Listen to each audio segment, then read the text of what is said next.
little event mode. It's just a little shift. Itty bitty blip, the little red blip on the chart there, which we can zoom in on it closer and see the event mode, but just slightly rising with the tide. But what does this say to me? This says to me that the whole plate boundary shifted from the central illusions with 45 feet of displacement, 15 meters, over on the western side, and over on the eastern side, just a little trickle out, a little bit of vibration going all the way over, down and around to the Hecate Strait. So buoy in event mode here out off the coast of the Hecate Strait, look what we're right next to. This is the Juan de Fuca fracture zone.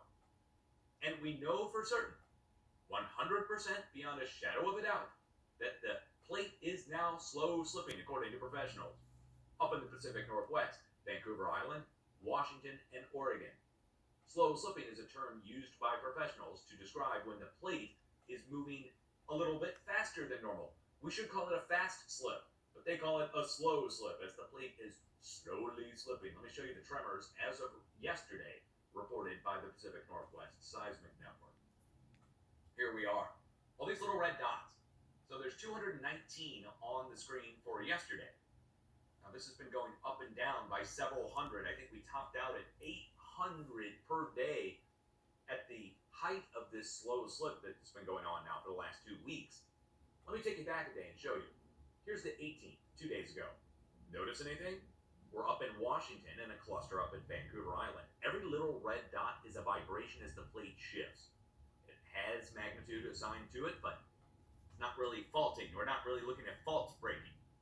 We're seeing the plate shimmy and vibrate as one plate is moving past the other. And if you don't know which plate is moving past which plate, let me just turn on our plate boundary map again here. We have the Juan de Fuca fracture zone. We have the North American plate, Laurentia, and then on the western side, of course, the jagged edges of this belong to the Pacific plate. And the edges of the Pacific plate are experiencing earthquakes go around the outside edge of the ring of fire, if you want to call it that, and it leads over to the United States and comes in from the northwest, from Alaska, down into the northwest, and then energy spreads across the North American craton. And just remember the interior portion of this craton graphic, this brownish rusty color. To remember that because the earthquakes flow along it. Now looking in the northwest, we have a line of earthquakes that's come in over the past couple days, going down towards Yellowstone, going down towards California, going even further all the way down to Southern California, across the plate. And I really need to turn on our last day's worth of earthquakes now. This is the 0.0 and greater feed for the last 24 hours.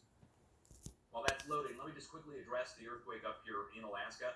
People contacting me about it possibly being a larger earthquake.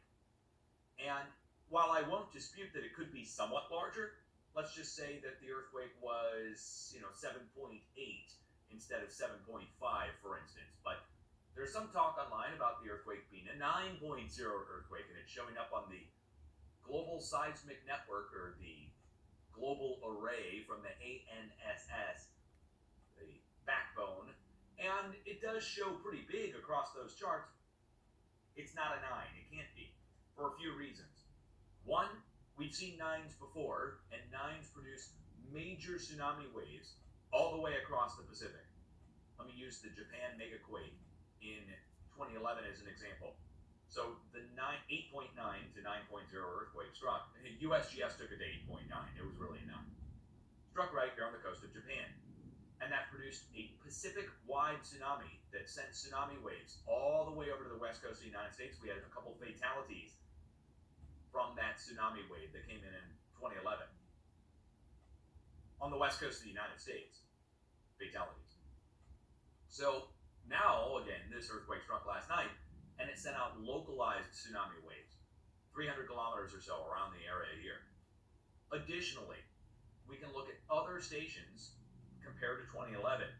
When the major 9.0 earthquake struck, it blacked out the charts.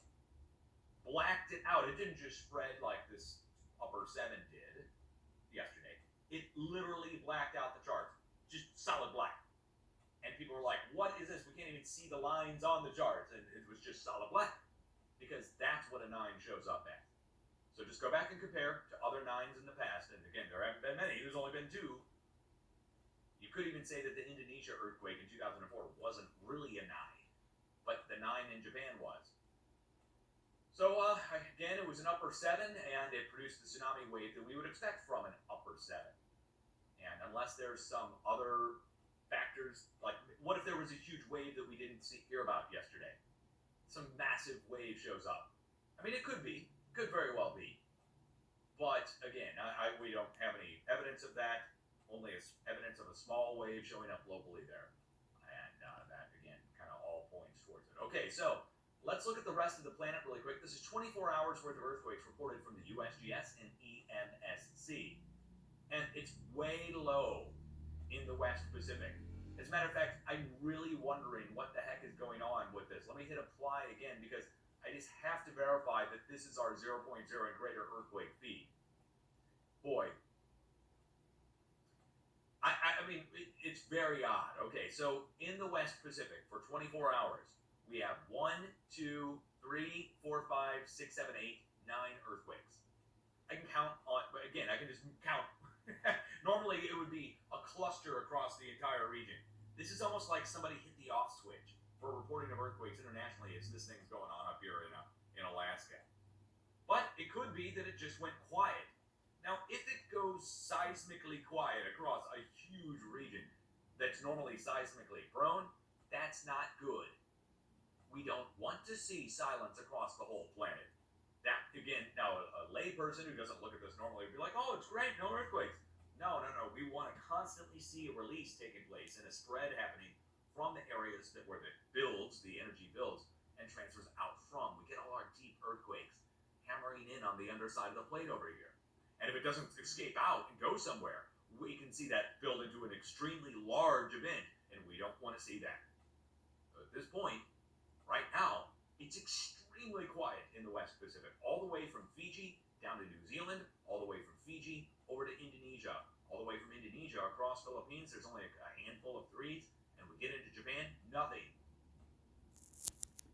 We get up here to Kamchatka, nothing.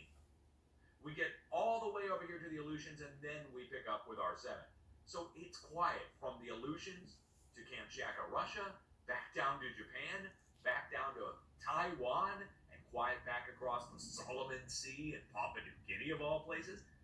These are not places that we would normally consider to be quiet. Now, I would also like to point out really quick, when we see it go quiet in the West Pacific, we have to look to the East Pacific. We have to look to see what's happening. Why is this going quiet in the West Pacific? Well, looks to me like Mother Nature has gotten to a point where it's stuck right here between the coast of the United States and back up to Alaska. That's the bend that I just showed you with all the buoys.